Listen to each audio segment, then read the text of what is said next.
omubiri gwa mukadde waffe tugenda kwezibwa mwanakini tusaba bannamawulire tuweewo space bannamawulire tubasaba space okulaba ate kiseera mukadde kano bannamawulire tusaba gwakakiwanibeere tuleseewo nga tewaliwo baliwo bannamawulire tubasaba bannamawulire tubasaba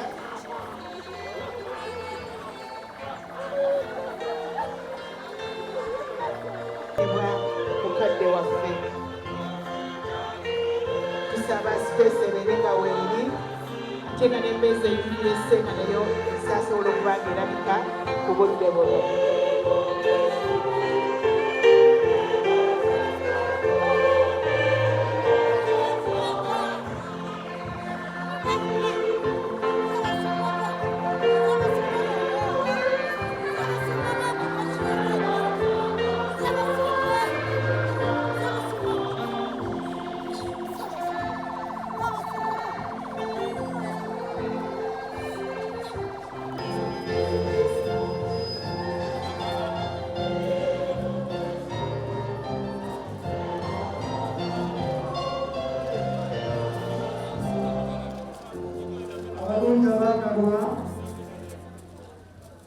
Tuli mukolo ogw'okwaniriza omubiri gwa mukadde waffe. Twagala kusaba ab'amawulire mubadde bakwano ba Ssaabasumba twewale nnyo embeera etuleetera okuba nti tuli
Ai Mukama tuwulire,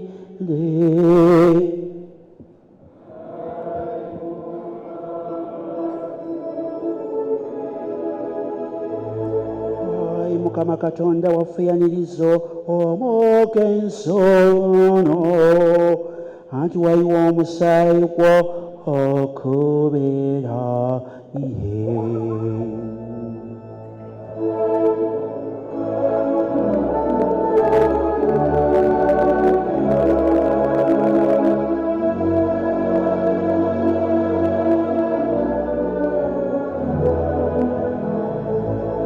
Jukira ye Mukama tituli nfuufu omuntu alinga omuto oba ekimuli eky'okuttale.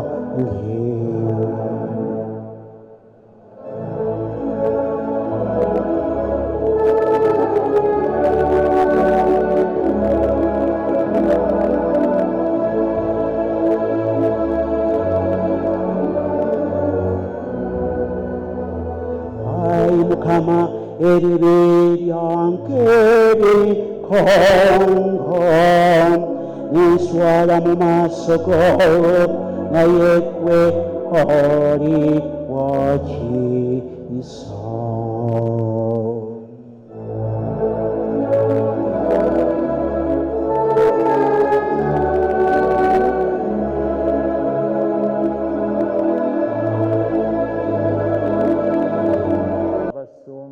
Cyprian Kizito Lwanga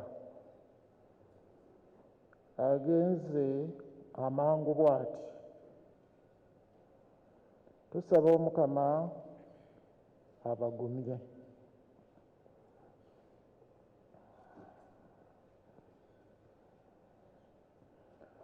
mu budde buno bwe tubaddemu obw'ennaku enkulu nga tuli mu kisiibo Archbishop Cyprian Kizito Lwanga yankubira essimu n'aŋŋamba nti gwe muwandiisi waffe ow'abeepisikoopi aba provinsi ya Buganda, tolowooza nti kyandibadde kirungi otuyite tutuulemu mu lukiiko nga provinsi yaffe erimu Kampala, Lugazi, Masaka, Kiyinda, Mityana ne Kasana Luweero. Ne muddamu ne mugamba nti ssebo mbadde ndowooza nti katumale ennaku enkulu. Bwe tunaamala ennaku enkulu buli bishopu nja mukoonako tujje ewuwo kubanga ye chairman waffe tubeeko bye tuteesa. Ennaku enkulu ziizino ziwedde, olukiiko lwe tukubye lwe luno era gwe twetoolodde ye mugenzi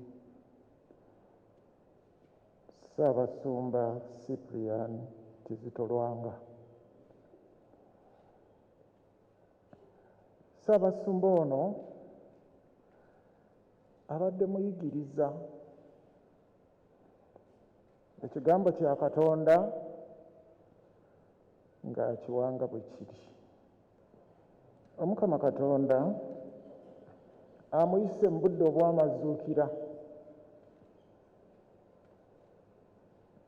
Awo nno nga bw'amuyise mu budde buno obw'amazuukira,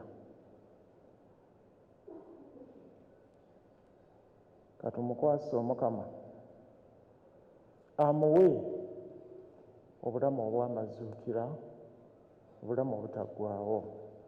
Aye Omukama omuwe ekiwummulo ekitaggwaawo.